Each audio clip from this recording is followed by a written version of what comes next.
Hello everyone, स्वागत है आपका एडी लर्निंग अकेडमी पर। तो फ्रेंड, जैसा कि आप सभी को पता है कि इस सीरीज में हम आपको एनसीईआरटी से हिस्ट्री के अति महत्वपूर्ण प्रश्न करा रहे हैं। आज की क्लास में भी हम अति महत्वपूर्ण प्रश्न लेकर आए आपके एग्जाम को ध्यान में रखते हैं। कुछ संभावित प्रश्न और कुछ प्रीवियस ईयर क्वेश्चनों के साथ में आज की क्लास महत्वपूर्ण साबित होने वाली है। तो क्लास को आपको अंत तक देखते ही चलना है।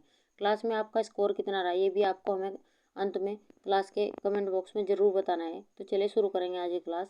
आज की क्लास का हमारा पहला क्वेश्चन है, 1774 ईस्वी में फ्रांस की राजगद्दी पर कौन आसीन हुआ? लुई प्रथम, लुई दसम, लुई 16 या इनमें से कोई नहीं।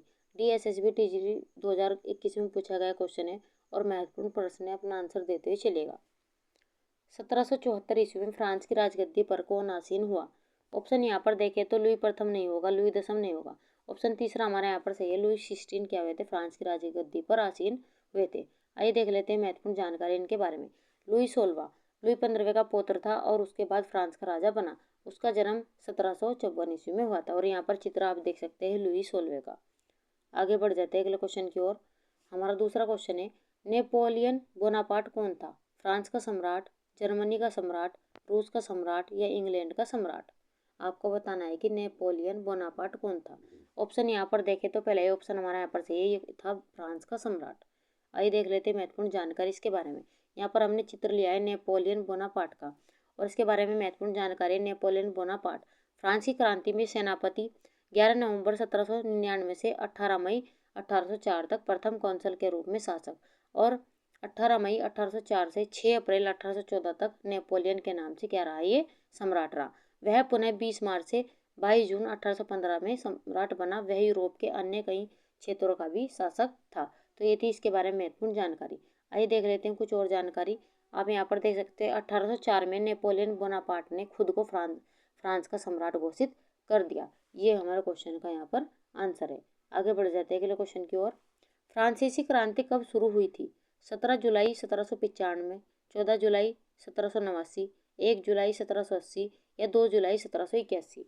महत्वपूर्ण प्रश्न है, अपना आंसर देते ही चलेगा। फ्रांसीसी क्रांति कब शुरू हुई?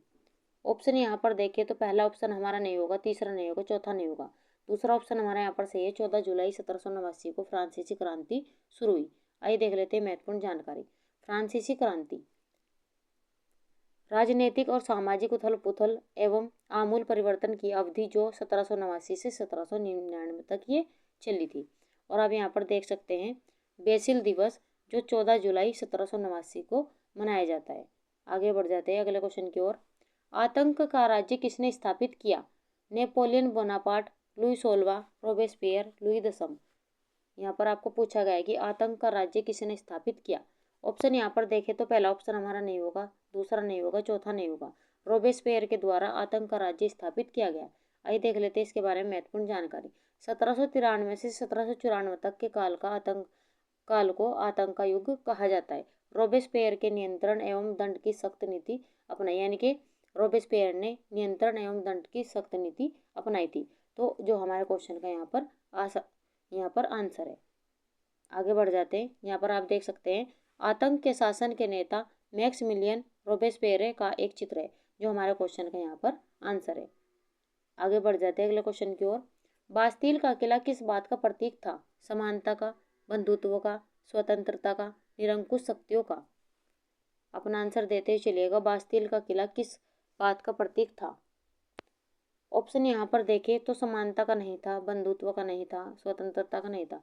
ये निरंकुश शक्तियों का क्या था? प्रतीक था। आइए देख लेते हैं महत्वपूर्ण जानकारी।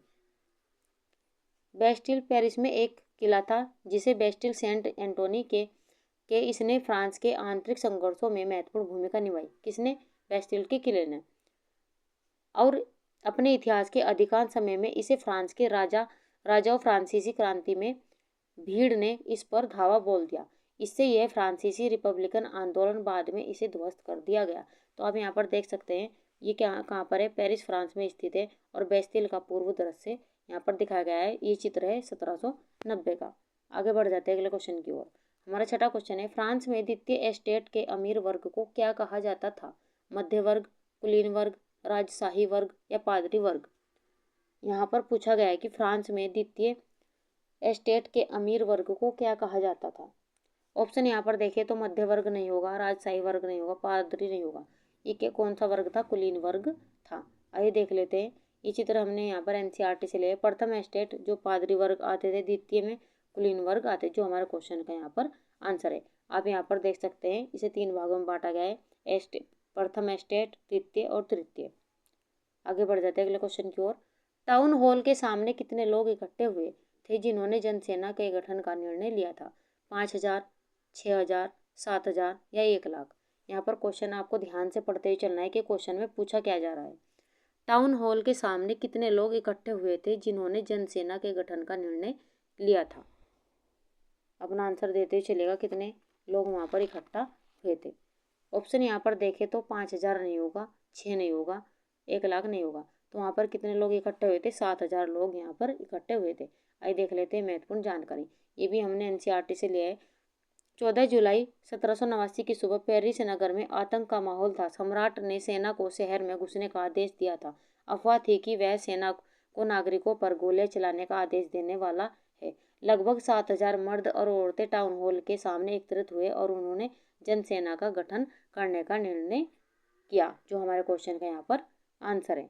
आगे बढ़ जाते हैं अगले क्वेश्चन की ओर।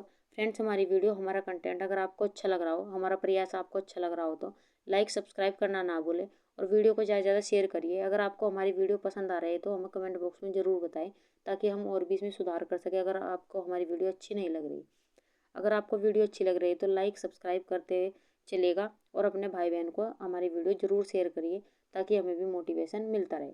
और हमसे बेहतर तैयारी करने के लिए आप हमारे चैनल को सब्सक्राइब करिए और बेल आइकन भी दबा लीजिए, ताकि आने वाली वीडियोज़ की नोटिफिकेशन आपको समय से मिलते रहे। तो चलिए अब देख लेते हैं अपना 8वां क्वेश्चन। 1789 ईस्वी में फ्रांस में क्रांति किसके शासनकाल में हुई? लुई 16वां, लुई 15वां, लुई 18वां या लुई 13वां? यहाँ पर आपको पूछा गया है 1789 ईस्वी में फ्रांस में क्रांति किसके शासनकाल में हुई थी? ऑप्शन यहाँ पर देखें तो पहला ही ऑप्शन हमारे यहाँ पर सही है, लुई 16वें के शासनकाल में क्रांति हुई थी। आगे बढ़ जाते देख लेते हैं फ्रांसीसी क्रांति की पृष्ठभूमि। फ्रांसीसी क्रांति 1789 से 1794 तक चली थी। राजा लुई 16वें यानी कि जब तक ये कौन थे यहाँ पर, इनके शासनकाल में क्रांति हुई थी। लुई 16वें के को अधिक धन की आवश्यकता थी, लेकिन जब उन्होंने स्टेट जनरल की बैठक बुलाई तो वे अधिक करों को बढ़ाने में विफल रहे। इसके बजाय यह फ्रांस की स्थितियों के खिलाफ एक विरोध बन गया। आगे बढ़ जाते हैं अगले क्वेश्चन की ओर। हमारा 9वां क्वेश्चन है, फ्रांस की राजधानी क्या है? बीजिंग, दिल्ली, लंदन या पेरिस? आपको यहाँ पर बताना है कि फ्रांस की राजधानी क्या है। ऑप्शन यहाँ पर देखें तो पहला नहीं होगा, दूसरा नहीं होगा, तीसरा नहीं होगा। फ्रांस की राजधानी क्या है? पेरिस है। आइए देख लेते हैं महत्वपूर्ण चित्र के साथ में। यहाँ पर आप देख सकते हैं ये पेरिस है जो राजधानी है फ्रांस की। अगला क्वेश्चन है हमारा क्वेश्चन नंबर 10। फ्रांसीसी कॉलोनियों में दासता कब समाप्त हो गई थी? 1857, 1848, 1957 या इनमें से कोई नहीं? अपना आंसर देते ही चलेगा। यहाँ पर पूछा गया है कि फ्रांसीसी कॉलोनियों में दासता कब समाप्त हो गई थी। ऑप्शन है हमारा पहला 1857, 1848, 1957 या इनमें से कोई नहीं? बताइए, अपना आंसर दीजिए। ऑप्शन यहाँ पर देखें तो पहला ऑप्शन नहीं होगा, तीसरा नहीं होगा, चौथा नहीं होगा। दूसरा ऑप्शन हमारे यहाँ पर सही है। 1848 को ये क्या हुई थी? दासता समाप्त हुई थी फ्रांसीसी कॉलोनियों में। आइए देख लेते हैं महत्वपूर्ण जानकारी। 18वीं सदी में फ्रांस में दास प्रथा की ज़्यादा निंदा नहीं हुई। नेशनल असेंबली में लंबी बहस हुई कि व्यक्ति के मूलभूत अधिकार उपनिवेशों में रहने वाली प्रजा सहित समस्त फ्रांसीसी प्रजा को प्रदान किए जाए या नहीं। आप यहाँ पर देख सकते हैं फ्रांसीसी उपनिवेशों से अंतिम रूप में दास प्रथा का उन्मूलन 1848 में किया गया है, जो हमारे क्वेश्चन का यहाँ पर आंसर है।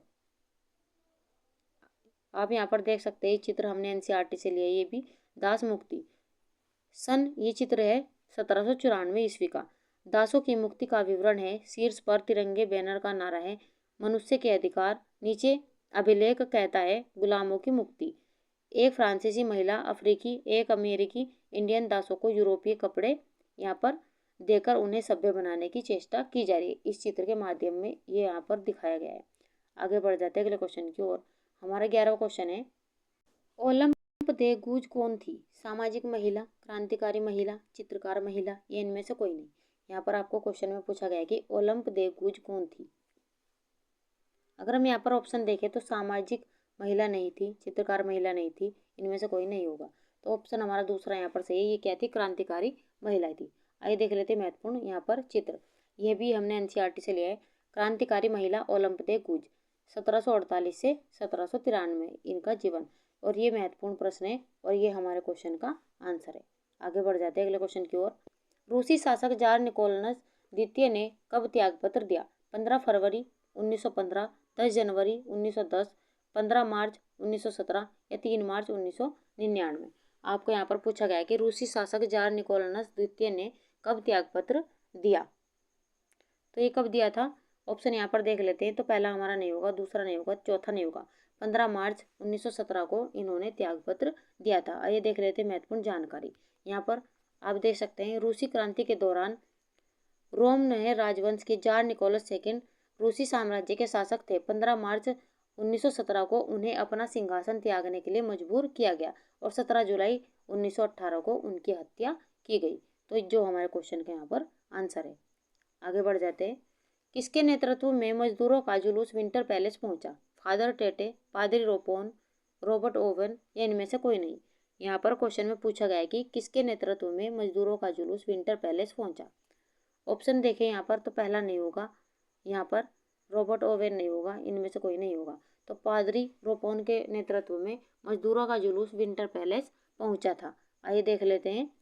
पादरी गेपेन या रोपोन के नेतृत्व में मजदूरों का एक जुलूस विंटर पैलेस के सामने पहुंचा तो पुलिस और कोशेक्स ने मजदूरों पर हमला बोल दिया। इस घटना में 100 से ज्यादा मजदूर मारे गए और लगभग 300 घायल हुए। इतिहास में इस घटना को खूनी रविवार के नाम से भी जाना जाता है। क्वेश्चन यहाँ से भी पूछा जाता है कि किस घटना को खूनी रविवार के नाम से जाना जाता है। ये भी महत्वपूर्ण प्रश्न यहाँ पर बन जाता है। ये भी आप नोट करते हुए चलेगा। तो इसी घटना को खूनी रविवार के नाम से भी जाना जाता है। आगे बढ़ जाते हैं अगले क्वेश्चन की ओर। सेंट पीटर्सबर्ग का नाम क्या पड़ा? पेट्रोग्राद, पेरिस, पोलैंड या हंगरी। आपको यहाँ पर पूछा गया है कि सेंट पीटर्सबर्ग का नाम क्या पड़ा। ऑप्शन यहाँ पर देखें तो पहले ही ऑप्शन हमारे यहाँ पर सही है, पेट्रोग्राद इसका नाम पड़ा था। आइए देख लेते हैं महत्वपूर्ण जानकारी। यहाँ पर आप देख सकते हैं कि यहाँ पर सोवियत संघ के समय इसका नाम बदलकर पेट्रोग्राद और बाद में लेनिनग्राद कर दिया गया था, जिसे सोवियत संघ के पतन के बाद हुआ पुनः बदलकर सेंट पीटर्सबर्ग कर दिया गया। और आप यहाँ पर देख सकते हैं सेंट पीटर्सबर्ग की यहाँ पर हमने यहाँ पर इस शहर की यहाँ पर फोटो भी यहाँ पर आपको दिखा दी है। आगे बढ़ जाते हैं अगले क्वेश्चन की ओर। हमारा 15वां क्वेश्चन है। अक्टूबर क्रांति प्रारंभ होने के समय रूस का प्रधानमंत्री था? लेनिन, पुतिन, केरेंस्की या मार्क्स। यहाँ पर आपको पूछा गया है कि अक्टूबर क्रांति प्रारंभ होने के समय रूस का प्रधानमंत्री कौन था? अपना आंसर देते ही चलेगा। ऑप्शन यहाँ पर देखें तो तीसरा ऑप्शन हमारे यहाँ पर सही है। अक्टूबर क्रांति प्रारंभ होने के समय रूस का जो प्रधानमंत्री वो केरेंस्की था। अक्टूबर यहाँ पर आप देख सकते हैं अक्टूबर क्रांति प्रारंभ होने के समय रूस का प्रधानमंत्री केरेंस्की था। हमारा 16वां क्वेश्चन है। लेनिन कौन था? बोल्शेविक पार्टी का नेता, मेनशेविक पार्टी का नेता, अंतरिम सरकार का नेता या उदारवादी दल का नेता। यहाँ पर आपको पूछा गया है कि लेनिन कौन था। अपना आंसर देते चलेगा। ऑप्शन यहाँ पर देखें तो पहला ही ऑप्शन हमारा यहाँ पर सही है। बोल्शेविक पार्टी का नेता कौन था? लेनिन था। आइए देख लेते हैं महत्वपूर्ण जानकारी। आप यहाँ पर देख सकते हैं लेनिन को रूस में बोल्शेविक की लड़ाई के नेता के रूप में प्रसिद्धि मिली थी। यही हमारे क्वेश्चन का यहाँ पर आंसर है। और ये चित्र हमने लिया है लेनिन का, जो 1920 में यहाँ पर दिखाया गया है। आगे बढ़ जाते हैं अगले क्वेश्चन की ओर। हमारा 17वां क्वेश्चन है। जार किस देश का शासक था? अमेरिका, रूस, जापान या चीन। जार किस देश का शासक था?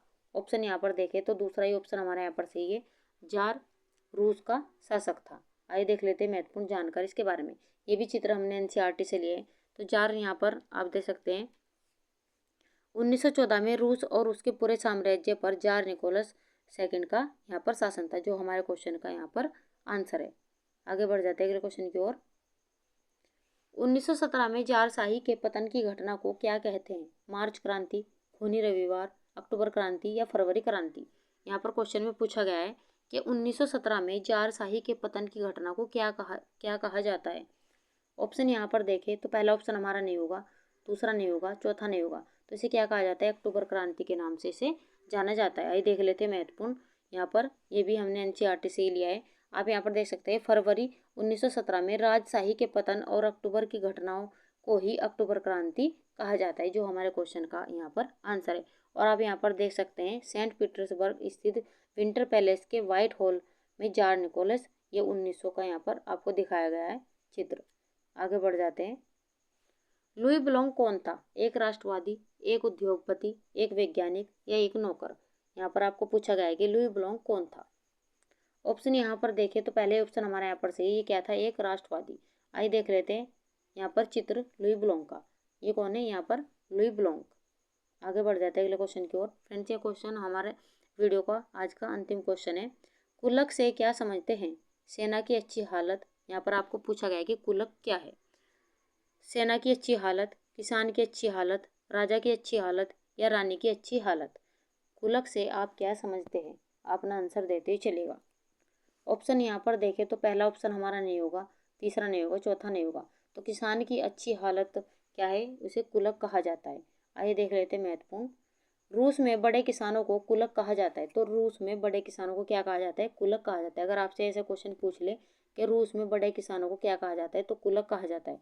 1928 में साम्यवादी पार्टी के सदस्यों ने ग्रामीण क्षेत्रों का दौरा किया तथा कुलकों के खेतों में अनाज उत्पादन और संग्रहण का निरीक्षण किया था। तो चलिए फ्रेंड्स, ये थी आज की हमारी क्लास। हमारी क्लास आपको कैसे लगी उसके बारे में आप हमें ज़रूर बताएं।